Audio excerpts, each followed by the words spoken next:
Heading towards 2023, I know na lahat halos nag-rely sobra sa internet, sa fast internet connection. And it's probably not the fault of your network provider kung mahina ang Wi-Fi signal niyo sa bahay. It's probably one of your problem ang iyong router or repeater or probably marami lang siguro kayong pader sa loob ng bahay.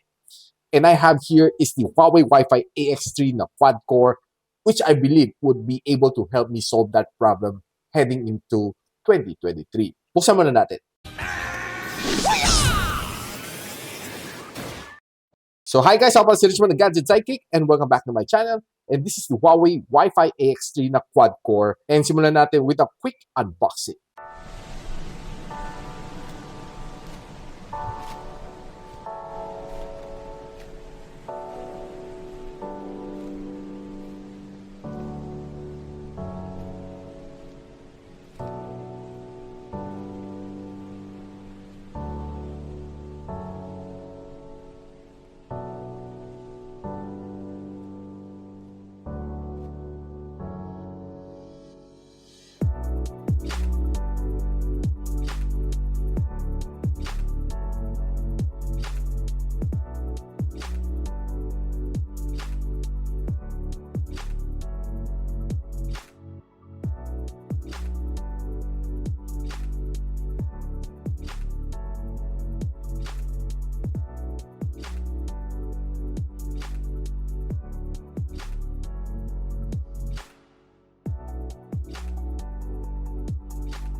So kita natin sa likod, there's quite a lot of ports dito. And there's 1, 2, 3, 4. 4 na LAN port. But 3 lang ang pwede nang gamitin papunta sa inyong PC dahil ito is input galing sa inyong modem router na from, of course, your provider. Either it's a PLDT or Converge or a Globe. This one is the power socket. Then here is the reset button and of course the on-off switch. I like the way na nakaprint to, no? Wi-Fi 6 Plus. And definitely it's going to give you a better Wi-Fi experience if you have this one. And right now, kailangan na natin i-power on. Then bigyan natin ng internet galing sa ating network provider, mine being Globe Telecom. Yan. So antay lang natin siya mag-settle. Now, one of the first thing na gusto natin gawin is to reset this one. So, kailangan mo i-reset to using a SIM ejector pin.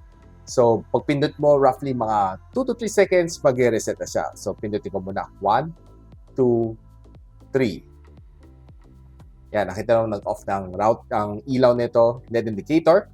So, of course, pwede nyo download ang Huawei na AI Life na app. May QR code siya dito sa ilalim. It's very easy. So, antay lang natin siya mag-settle.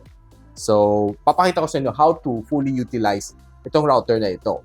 Now, one of the advantage dito sa router na ito is meron siyang Huawei Share. So, as long as may NFC ang iyong phone, all you need to do is just simply tap it dito sa banda dito, no? And ako, I have the Huawei Mate 50 Pro. So, all I need to do is just tap ko lang. Kita mo, nandiyan na AI Life na icon. So, tatap ko lang siya. Yan. Kita mo, nag-blink yellow na siya. So, meaning, ano na siya, no? So, kita nyo, magtatanong siya. Connect to Huawei na router. So, via NFC, connect. Pakita natin, in a few moments, connected na siya. No, so, syempre, magtatanong siya ng mga security niya. Sign in, blah, blah. Okay lang. Okay. So, bibigyan, ano lang. So, right now, papasok siya sa Internet Access Wizard. Itutulungan ka niya mag-configure na iyong initial password ng iyong router. So, it's very simple. So, kailangan mo i-set ang iyong Wi-Fi password. Then, of course, ang iyong router login password. So, configuration complete. So, you can leave this page. So, right now, papakita ko sa inyo ang different function na meron niya sa loob ng AI Life natin. No? So, pagpasok natin AI Life, naka-connect na siya dahil, well, automatically, masa-sense naman niya. So, pasok ka lang dito. So, kita natin, ang signal natin is excellent. Then, pwede mo makita kung ilan connected device dito. Then, parental controls. You can diagnose your network. Then, guest Wi-Fi. Pwede ka magbigay ng access sa mga guest updates and Harmony OS Connect. So, yun yung H na nakita natin kanina. So, you can configure everything dito. Change your router login password, Wi-Fi management, network settings, and of course, reset ng router mo back to factory setting. So normally, nandito ako sa area ko, nasasagap ko is mahinang Wi-Fi signal from my old router. So one of my main problem dito is lower na browsing speed. Even though na aking subscribe speed dito sa Globe is 650 Mbps, but roughly I'm just getting around 80 to 100 dito dahil halfway lang ang signal na nakukuha ko dito sa area ko, sa work area. So, since meron naman tayo nitong Huawei na router and we want to test its speed, so check lang natin quickly dito sa speed test. So, since it's a Globe, lagyan lang natin sa Globe Telecom. Then, of course, ang setting, lagyan natin sa Globe as well para makita na natin yung best optimal na result dito sa router na nakakabit.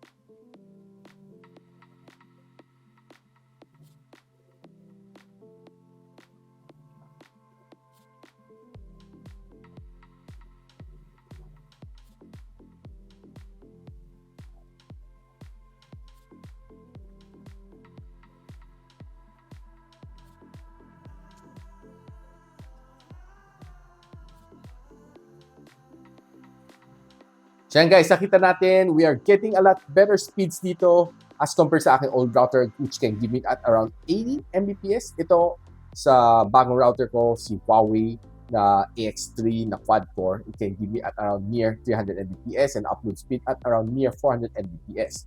This is way better than my old na router. So right now, I have two device connected. Makita natin dito.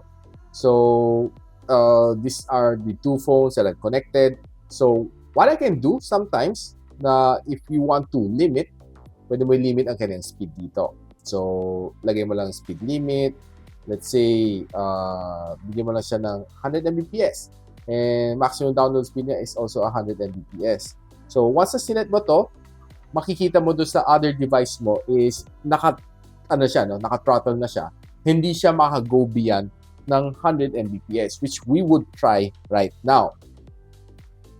So kanina, nakapag-try tayo. Ito ang speed na nakuha natin. I-test uli natin ngayon. Given na kinlamp na natin ang speed niya, it should get at around 100. So tinan natin, no? Hindi na siya lumalagpas ng 93. So yun yung sineset natin ang limit niya. Kaya kita natin ang upload speed niya is also locked at around somewhere 100. This is definitely good.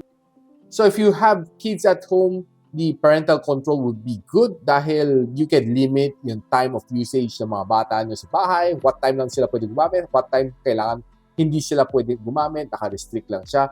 So all you need to do is just add up some of this device, add mo na sa parental control, and that's it. It's very simple lang. Then you can also diagnose your internet speed. Just press start. Makita mo lahat. So sinabi niya, no, Wi-Fi signal is max, Wi-Fi interference is optimal, firewall is enabled, and of course, internet connection is connected.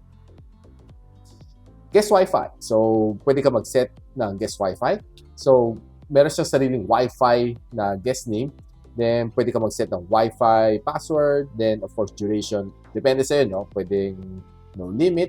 So, anytime na may guest ka pumunta dito, bigyan mo na itong username and passwords kanila para yun lang gamitin niya. And kung gusto mo i-speed limit din sa kanila, well, you can also do as well. Itong Harmony OS Connect, you can see a little bit more details with regards sa yung router and some of your connected devices down here. So guys, what can I say about itong router ni Huawei? So I can say na definitely one of the better routers na nakita ko for this year. And heading towards 2023, it's something na you need to invest on if you have a very poor Wi-Fi signal at home, lalo na sa different kwarto ninyo, ang dami mong kwarto. Probably you might want to invest on one or two of these to give you a better Wi-Fi experience. Sayang naman kasi if you're subscribed to around 650 Mbps just like me and you're getting around 80 dito sa kwarto na ito dahil you have poor router, scrap it, guys. I could say na you should invest on something like this para ma-feel nyo ang best performance ng iyong network service provider. And so guys, if you want to know kung magkano presyo nito, this one is being priced at around 4,199. I'll be putting it on the description box below kung saan pwede mabili itong router na ito. And if you like this video, don't forget to like, subscribe, and of course, click na yung bell icon para hindi naman miss mga future uploads dito sa aking channel. So ako pala si Richmond and you're watching Gadget Sidekick. Watch out!